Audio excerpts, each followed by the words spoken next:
जोहार साईचंद, जोहार साईचंद।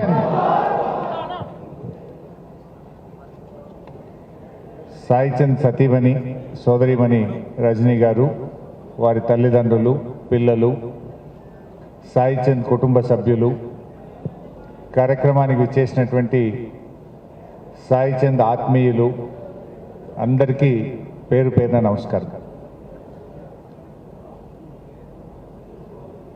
సాయిచంద్ మరణం అనేది నిజంగా మనం ఎవరూ ఊహించింది కాదు। నాకైతే ఒక కుటుంబ సభ్యుడిగా, ఒక స్వంత తమ్ముడిలాగా అన్ని రకాలుగా ఎంతో అండదండగా ఉండేవాడు, అన్నీ నాతో పంచుకునేవాడు, సంతోషం వచ్చినా మాట్లాడేవాడు, దుఃఖం వచ్చినా చెప్పుకునేవాడు। కొన్ని వేల కిలోమీటర్లు సాయి నేను తెలంగాణ రాష్ట్రం అంతా కూడా ప్రయాణించాం।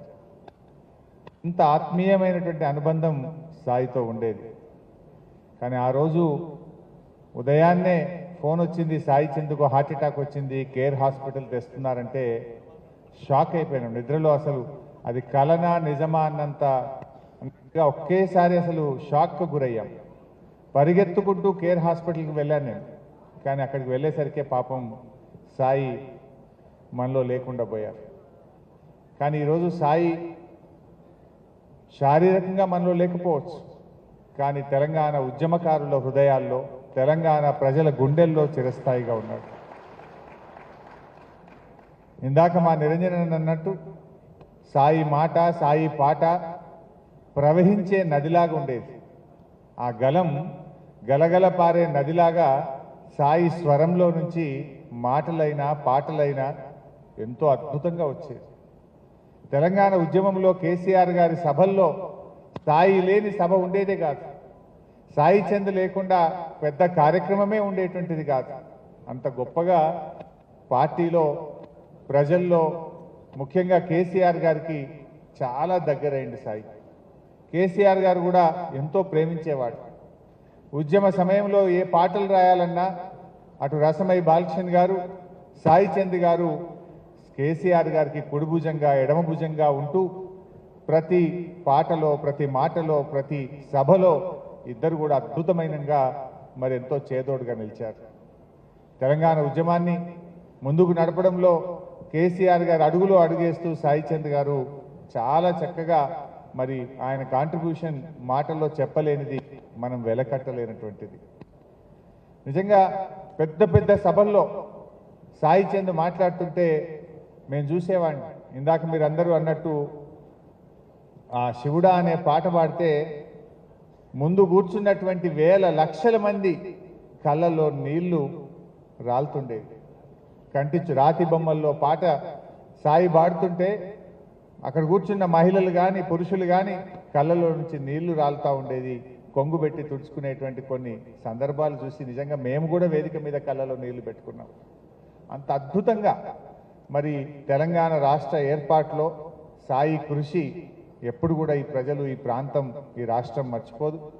నిజంగా సాయి ఆయన కళలు ఉండేది, చట్టసభల్లో అడుగుపెట్టాలనే కళ సాయిచంద్లో ఉండేది। తప్పకుండా ఆయన అడుగుపెడతాడు, కేసీఆర్ గారు ఆయనకు అవకాశం ఇస్తారని కూడా నేను ఎప్పుడూ సాయికి చెప్పేవాడిని। కానీ దురదృష్టం ఈ రకంగా సాయిని వెంటాడుతుందని, మరి ఎంతో నిబద్ధత కలిగిన వాడు, కష్టం చేసేటువంటి వాడు, మరి అది ఎందుకు దేవుడు ఆ రకంగా సాయిని తీసుకుపోయాడో కానీ ఒక గొప్ప నాయకుడిని, ఒక గొప్ప కళాకారుణ్ణి ఇవాళ బీఆర్ఎస్ కుటుంబ మొత్తం కూడా కోల్పోయింది। నిజంగా ఈరోజు సాయి లేని లోటు, మొన్న ఎన్నికల సభలు జరుగుతూ ఉంటే ప్రతి చోట కూడా సాయిచంద్ లేని లోటు కొట్టొచ్చినట్టు కనబడ్డది। అయ్యో సాయి ఉంటే ఎంత బాగుండే, సాయిని ప్రతి సభలో కూడా గుర్తు చేసుకున్న సందర్భాలు ఉన్నాయి। బట్ ఏది ఏమైనా సాయి మరి పాపం నిస్వార్థంగా సాయిచంద్ తెలంగాణ ఉద్యమంలో పనిచేసినాడు, తాను నాయకుడు అవుతాడనో, రాష్ట్రం ఎప్పుడు వస్తుందో తెలియని రోజుల్లో కూడా సాయిచంద్ ఈ రాష్ట్రం రావాలి, నా జాతి బాగుపడాలి, నా ప్రజలకు మేలు జరగాలి అని ఆయన ఎంతో నిస్వార్థంగా తెలంగాణ ఉద్యమంలో సాయిచంద్ చాలా కష్టపడి పనిచేస్తున్నారు। మరి అలాంటి సాయి ఈరోజు మనందరం కూడా ఒక సంవత్సరం అయిందంటే నిజంగా చాలా బాధ కలుగుతూ ఉంది. నమ్మలేకపోతా ఉన్నాం. ఇంకా మన పక్కనే సాయి ఉన్నాడా, మనలో సాయి ఉన్నాడా అన్నట్టుగా అనిపిస్తూ ఉంది. బట్ ఏది ఏమైనా రజనీ సోదరిమణికి వాళ్ళ పిల్లలకు తప్పకుండా బీఆర్ఎస్ పార్టీ మేమందరం కూడా వెన్ను దన్నుగా ఉంటాం.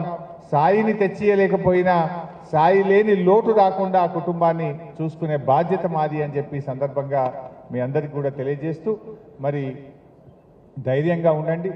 ఎప్పుడు ఏ ఆపద వచ్చినా ఏ కష్టం వచ్చినా ఒక తోబుట్టుగా ఒక అన్నగా మీకు మేము ఉంటామని చెప్పి తెలియజేసుకుంటూ అందరికీ నమస్కారం. జై తెలంగాణ, జోహార్ సాయి చంద్.